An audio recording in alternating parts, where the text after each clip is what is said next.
Hey guys, how's it going? Welcome back. This is going to be my green edition. This one's going to be a lot shorter. Green did not get as much love, even though there are some really nice cards, did not get as much love as a lot of these colors did. I like that because so many times you see all these like elf decks or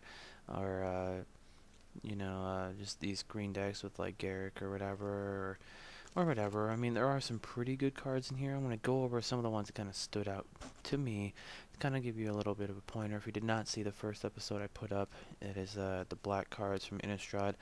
You need to go over all these cards. This is what I do before I go to a pre-release. If you have the knowledge of the cards so that you can like think, well, he might have this card in his hand or something like that.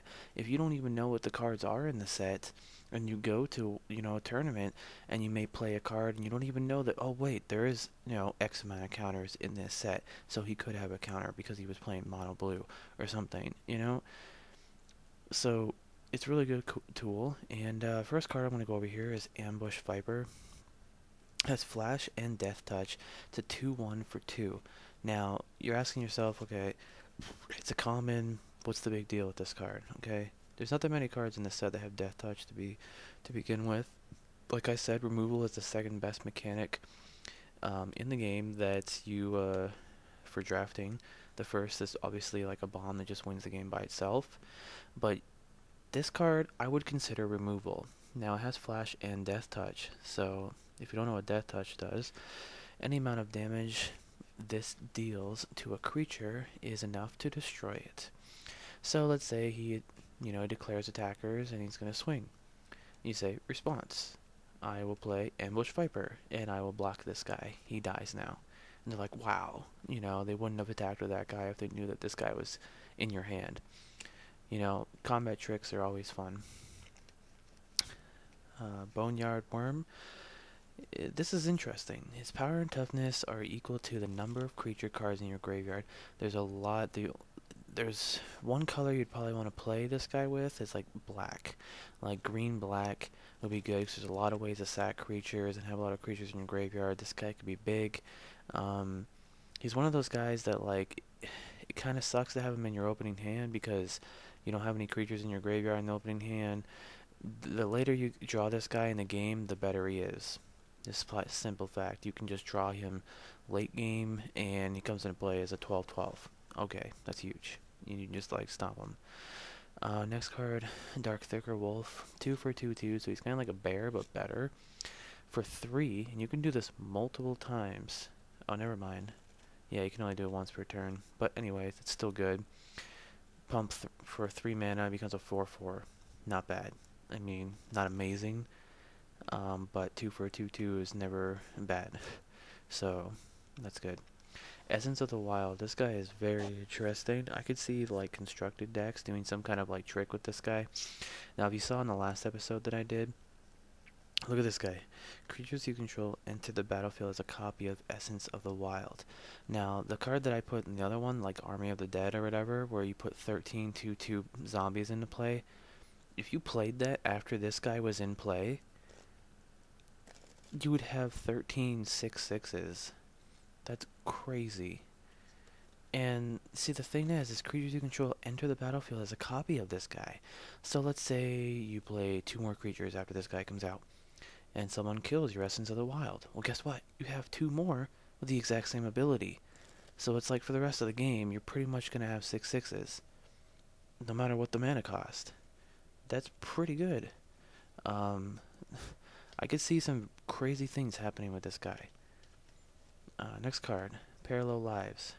4 for an enchantment. If an effect would put 1 or more tokens onto the battlefield under your control, it puts twice as many tokens onto the battlefield instead. This card goes good hand in hand with a couple cards like that Army, obviously. Nothing wrong with 26 2/2s. Wow. Um, or 26 6/6s if you get the whole combo going.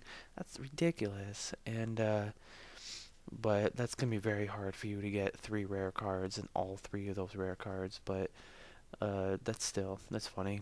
But another card here that it can go with is spider spawning right here. It's a 5 sorcery. Put a 1/2 green spider creature token with reach onto the battlefield for each creature card in your graveyard. There you go. So say you have 6 creatures in your graveyard on turn 5. Boom, do this. Now you have 12 1/2 green spider creature tokens that can block flyers. And it has flashback. So think about that. I'm not saying that it's amazing. This card's obviously not amazing, but it's not one of those like super picks like, oh my god, as soon as it gets to you, like you better get it over anything. It's not. I'm going over cards that are tier, in my opinion, tier 3, tier 2, tier 1. Now, there's only a couple cards that I would consider tier 1. Some really good cards in this set though for drafting. This is a very fun drafting set, and I haven't even drafted any of these cards yet. But anyways, I'm rambling on here. Let's get to Splinter Fright. 3. Trample. Power and toughness are equal to the number of creature cards in your graveyard, just like that other guy. But at the beginning of your upkeep, put the top 2 cards of your library into your graveyard. Very interesting. In a draft, this guy, you have 40 cards in your graveyard. You draw 7 to start out with. You have 33 left. By the time you play this guy, it's going to be turn 3. You're going to have 30 cards left. So you have 15 turns. No, because you even draw a card every turn. So you have 10 turns until you mill yourself. This isn't the greatest card. This could hurt you a lot by this happening, but this guy could win you the game by himself. You have, like I said, a lot of decks have like 60, 70, 80% creatures in it. He just keeps getting bigger every turn, and then boom. Now the only thing that really would suck if someone put like a pacifism or something on him or something like that, and you just like never killed him and he just sat in play. This card is one of those like situational cards. I would definitely see what kind of deck your opponent's playing first. It's very interesting. It does have trample. It can get big quickly, but you have to be very wary about this because there are a lot of cards in here. I'm going to show you blue soon that mill you. And what milling means is when it takes cards off the top of your library and puts in your graveyard. So you got to be careful with that. But let's go to the next card here. I really love this card. This card is awesome. This is like the biggest defender ever. And I can't wait for the Doran deck to be made in modern with this guy. But Tree of Redemption, 4 for a 0/13. He's huge. You tap him to exchange your life total with Tree of Redemption's toughness. Now this is interesting because, he gets smaller throughout the game every time you exchange it. But at the same time, I'm trying to think of a best case scenario here. Let's say that he's a huge blocker for the majority of the game, but they've been getting a lot of damage through on you, and you're down to 2 health. And he goes to shock you or something, you response, switch your life with Tree of Redemption. Now you have 13 life, and your Tree of Redemption has 2 toughness. You just gain like a bunch of health.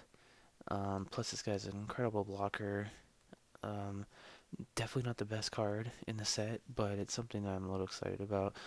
I mean, that's if I played green, which I probably wouldn't, to tell you the truth, because there's not that many good green cards. Even like the guy Essence of Wild up there, he has 3 green casting costs there, so you're not going to be playing 3 color decks with this guy. So, something to think about. But Tree of Redemption, I like it. Let's take a look at the next one here. Okay, next one is here's Garrick. He's back. Check him out. He has a billion paragraphs. This guy's okay.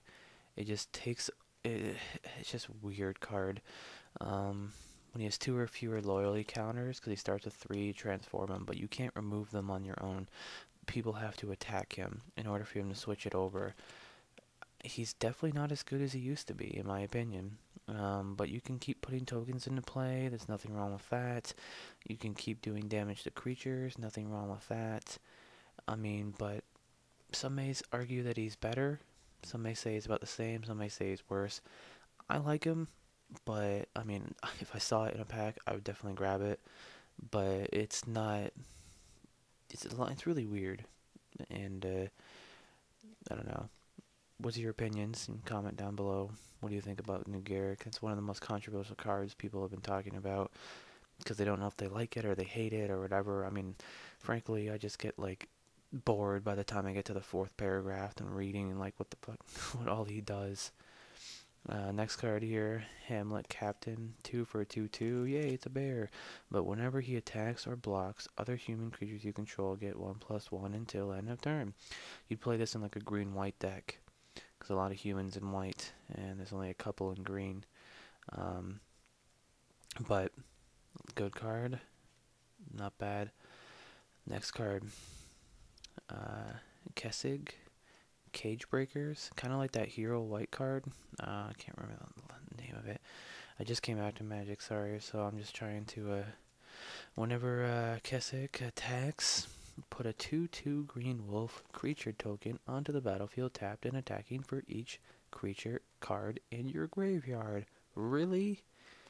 And he's a 3/4. That's not too bad. This guy swings. Put a bunch of 2/2s in play. Do it again, and then do it again, and then do it again, and they, oh my god. I could win the game for you by itself. Next card. Here we go. Last one here. Not a bad card. Kind of like that vampire. Other human creatures you control get 1/1. And so this would be once again a green-white deck you'd want to go with. At the beginning of each upkeep, if no spells were cast this turn, transform him. Not too bad. And then when he switches over, other werewolves and wool creature you control get 1/1. And at the beginning of your end step, put a 2/2 green wolf token onto the battlefield. At the beginning of each upkeep, if a player casts 2 or more, blah blah blah, switch them back over. I'm not too excited about this card. It's okay. It's not amazing. But it's your opinion, you know, give me your thoughts and let me know. And I'm not crazy about green. I really didn't like green. It's probably my least favorite color out of everything in here. So let me know what you guys think. I will give you some advice if you are going to draft green. Either go green black or green white. Green blue is not that good. Green red could be good if you get a lot of removal spells. Alright, and I'll see you in the next episode. In the next one, we are going to do the color red. Alright, and there's a lot of good cards in that one. Alright, I'll see you next time.